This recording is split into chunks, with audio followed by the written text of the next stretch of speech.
Olá pessoal, tudo bem? Professor Marco do Projeto Secol Alagoas, como é que vocês estão? Espero que estejam todos bem, né pessoal? Estamos vivos, graças a Deus. Sejam muito bem-vindos ao curso de Gestão para Auxiliar na Produção Industrial. Essa é a videoaula de número 3, ela terá uma duração de 15 minutos. Nós estamos na folha 8 da apostila e a apostila tem 60 folhas, tá bom? Então, eu expliquei na videoaula de número 2 o que era a CBO, Classificação Brasileira da Ocupação. Então aqui diz o seguinte: a palavra auxiliar de produção é uma palavra técnica e regulamentada pela CBO, Classificação Brasileira de Ocupação. Quando consultamos a base de dados da CBO, encontramos duas palavras representando a mesma função. Uma coisa importante que vocês precisam entender: a palavra ajudante geral ela não existe, tá pessoal? Se você tem na sua carteira profissional um registro com a palavra ajudante geral, ela não aparece nem como sinônimo lá dentro da CBO. Eu tive o trabalho de pesquisar isso, então eu não sei a título de INSS como isso fica. Eu mesmo na minha carteira eu tenho vários registros de ajudante geral, foi uma época que eu cheguei em São Paulo, muitos anos, e eu não sei como vai ser isso, porque a CBO ela não tem essa classificação. A palavra ajudante geral ela é um vício de linguagem, né? Feito pelos próprios RHs, mas a palavra técnica, tá? Ela realmente não exemplifica essa palavra. Então aqui diz o seguinte: essas duas funções são representadas pelo número da CBO 7842, que é outra coisa importante. Para cada profissão dentro da Classificação Brasileira de Ocupação existe um número. Os peritos do INSS conhecem muito bem esse número, tá?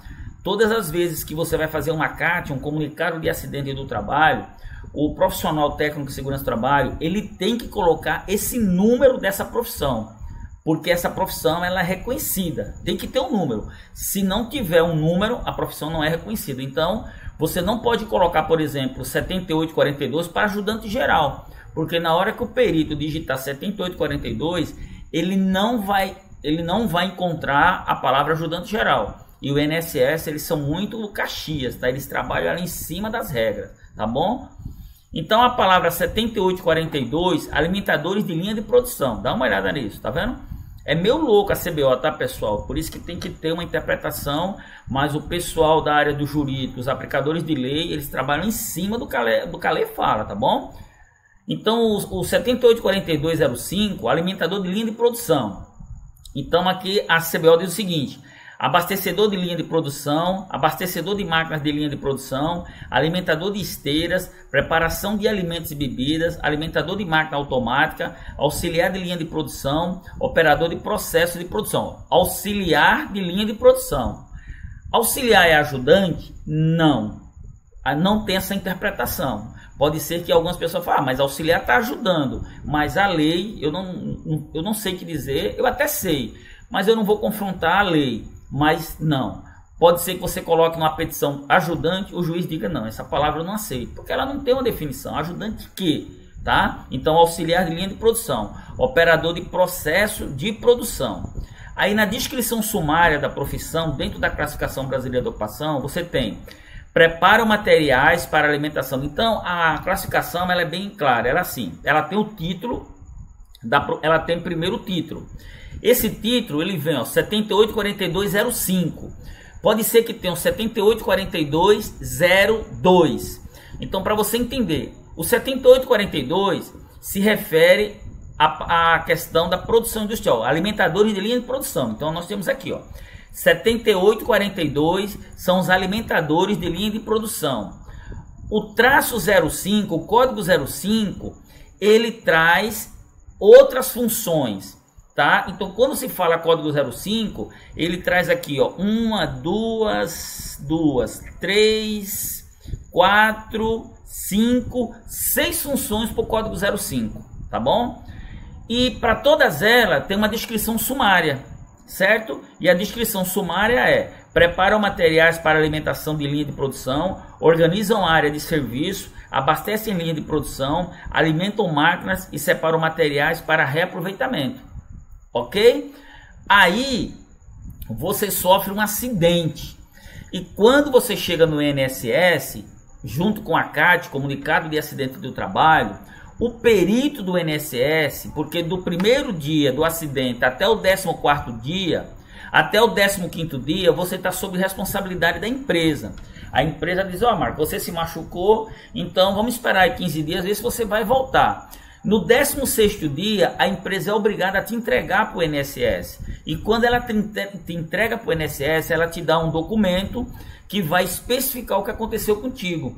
E nesse documento, ele é feito por um técnico de segurança do trabalho e assinado por um engenheiro de segurança do trabalho, ou um médico de segurança do trabalho. Aliás, desculpe. Ele é feito pelo engenheiro ou técnico de segurança do trabalho e é assinado pelo médico da segurança do trabalho. Se a empresa não tiver, ela tem que contratar uma empresa de consultoria, um laboratório, sei lá, um consultório. Geralmente as empresas já têm esse pessoal e esse médico vai carimbar, vai assinar e te mandar para o Ministério do Trabalho.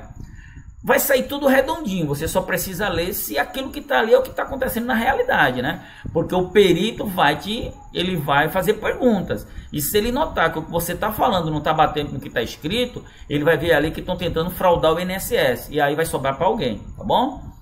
Eu já fui preposto de empresa, sei muito bem como funciona isso, tá, pessoal? Bom, mas por favor, você que está fazendo o curso, não vai chegar amanhã no RH e criar problema e falar, olha, por favor, não vão perder o emprego de vocês e jogar essa responsabilidade no professor. A minha função aqui é de professor, estou te orientando dentro do que é legal, tá bom? Aí cabe a você julgar se vale a pena você comprar uma briga com a sua empresa sobre isso que eu estou falando, tudo bem? Aí nós temos a introdução. Para produzir qualquer coisa, é necessária a reunião de diversos insumos ou recursos. Insumos, tá, pessoal? São tudo aquilo, são os agregantes, tá? Parafuso é insumo, o parafuso é insumo, prego é insumo, tábua é insumo, martelo não é insumo, martelo é ferramenta, tá? Tá certo? Então nós temos que entender o que são ferramentas, tá? E o que são insumos, ok? São duas coisas diferentes. Tem coisas que precisam de pouca gente para ser produzidas, já outras precisam de colaboração de muitos trabalhadores. Você participa de algum processo produtivo? Qual é a função desse processo? Leia o jornal ou assiste um telejornal e procure prestar atenção aos números de produção de diversos índices que são apresentados, por exemplo, nas notícias sobre exportações brasileiras. Procure imaginar quantas pessoas devem ter participado dessas produções. Da mesma forma, verifique nos créditos dessa apostila quantos profissionais foram envolvidos para que esse trabalho se realizasse. E sobre gestão para auxiliar na produção industrial que vamos estudar, você já imaginou o mundo sem auxiliares? Você já pensou um pedreiro sem um servente? O médico sem um auxiliar de enfermagem? O engenheiro sem um assistente técnico? O torneiro, soldador, pintor sem auxiliares? Então veja que na elaboração da apostila, a preocupação com a palavra auxiliar foi colocada de forma técnica, não foi colocado de forma, como que eu posso dizer, jargão popular, ajudante. Tá? Não foi colocado de forma técnica a palavra auxiliar. Então você não é um ajudante geral, tá? Porque ajudante geral, pessoal, é o cara que faz tudo. Ele é faxineiro, ele lá. Vamos pensar o seguinte: eu bato muito nessa tecla porque geralmente quando eu estou dando esse treinamento presencial, olha, gera muitas dúvidas. Então a gente vai ter praticamente as 3 aulas falando sobre isso. Vamos imaginar o seguinte: auxiliar, ele auxilia alguém. Ajudante geral, ele é um faz-tudo. Deu para entender? Ele descarrega caminhão, ele é ajudante do pedreiro. Então ele chega de manhã na empresa, o encarregado fala assim: ô Marcão, vai ajudar o Tonho lá a levantar a parede. Olha, eu trabalho numa empresa, então eu fui lá ajudar o seu Antônio a levantar a parede. Aí quando eu termino lá, ô Marcão, vai lá ajudar agora a descarregar o caminhão. Ô Marcão, agora vai lá lavar o banheiro. Ô Marcão, agora vai ali na expedição, fica lá carregando os caminhões. O Marcão, vai pro escritório ajudar a Nívia, tu mexe com o computador mesmo, vai lá digitar alguma coisa. Olha só, durante um mês, quantas coisas. Aí se eu me recuso, mas você é ajudante geral? Não. O Ministério do Trabalho não vai permitir isso. Porque em uma dessas atividades eu posso sofrer um acidente. Então o Ministério do Trabalho quer saber, eu sou auxiliar de quê? Então ele não quer saber de ajudante, ele quer saber de auxiliar. Então, como eu já falei aqui, não vai ser repetitivo, você não é um ajudante, você é um auxiliar, tá bom? Então, é isso, a função ajudante geral não existe. Nunca deixe ninguém registrar sua carteira com essa função. Não existe por parte da CBO reconhecimento para essa função. Você é um auxiliar de produção de quê? Deve ser de alguma profissão, descubra e converse sobre isso com o seu RH. Muito boa sorte na profissão. Então eu espero que o pessoal da área de recursos humanos não queira me matar, né? Porque eu já tive problemas com isso. tá? Eu fui numa empresa dar um curso, eu fui contratado por uma empresa de São Paulo para dar um curso, e quando eu estava falando sobre isso no coffee break, a mulher do RH veio brava, falou: o senhor não pode estar falando isso, vai criar um problema dentro da empresa. Eu disse: bom, então se a senhora me trouxe aqui para não falar da lei, eu estou fazendo o que aqui, né? E eu estava lá pelo Senai, tá, pessoal? Pior ainda, você acredita que ela ligou e não deixou, eu não pude ir na segunda aula, foi uma outra pessoa, e teve que, ela não aceitou que falasse desse assunto, tá? Então é meio complicado, né? Mas fazer o que? A lei, né? Não tem como sair fora.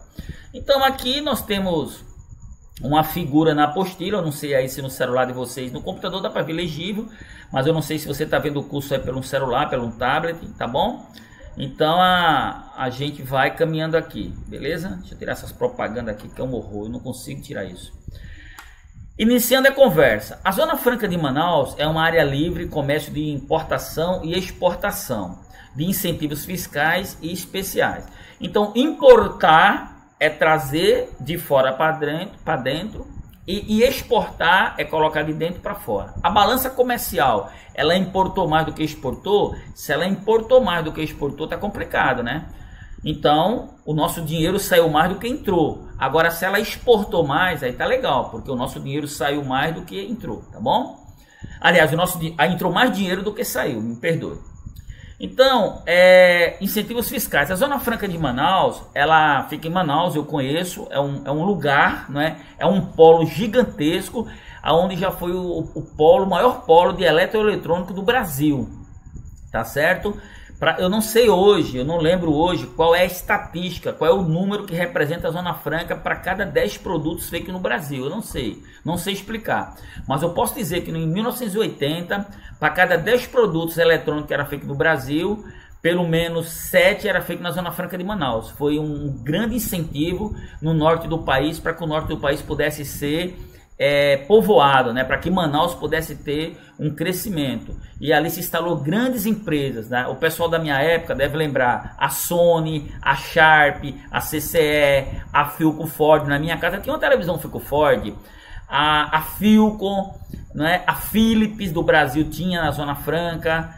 Então eram grandes empresas, a NEC do Brasil tinha na Zona Franca. Então eram grandes empresas, tá bom? Hoje eu não sei realmente como que está. Então, aqui diz o seguinte: a cada ano, milhões de produtos são produzidos nesse local e de lá seguem para as lojas e residências dos consumidores do Brasil e do mundo. Os números da produção desse polo industrial no norte do Brasil, a Zona Franca de Manaus, são impressionantes. Confira alguns indicadores de desempenho em 2010, faz 11 anos, tá, pessoal? Mais de 7 milhões e 700 mil televisores com tela de LCD há 11 anos atrás, tá? Mais de 8 milhões de relógios de pulso, quase 3 milhões de câmeras fotográficas, ó, ainda tinha câmera fotográfica nessa época, né? Hoje não tem mais, era a Kodak lá na Zona Franca de Manaus. Quase 4 milhões de fornos micro-ondas, 602 mil unidades de home theater. Era uma época que a gente tinha um home theater, né? Nossa, na minha casa tinha um que era muito show. A gente ligava a televisão, tinha um videocassete, aí você conectava o home theater atrás da televisão. Quando começava os filmes, ele separava o som da televisão, era muito legal, um negócio muito legal. Essa informação eu peguei na SUFRAMA, tá? Que é a Superintendência da Zona Franca de Manaus, .gov, tá bom? Ela é do dia 1/6/2011, tá? A data aqui, então já faz 10 anos, tá bom? 11 anos. Para viabilizar todas essas produções, são envolvidos diretamente cerca de 100 mil trabalhadores, além das máquinas e recursos tecnológicos, tá ok? Você já pensou como as indústrias da Zona Franca de Manaus conseguem coordenar o trabalho de um número tão grande de pessoas de forma eficiente? Como é possível produzir um número tão grande de produtos sem prejuízo da qualidade e no tempo previsto? Quantas atividades é preciso administrar para que tudo funcione corretamente nos prazos esperados? Então aqui temos um por dentro do tema. Bom, pessoal, chegamos aqui no final dessa aula, tá? Para não se encurtar muito. Então nós estamos com 14 minutos e 21 segundos e nós estamos indo para a nossa última aula, que é a aula de número 4, tá bom? Então o professor vai parar aqui essa videoaula e a gente vai para a aula de número 4, tá ok, pessoal? Então vem comigo, tá bom? Um abraço.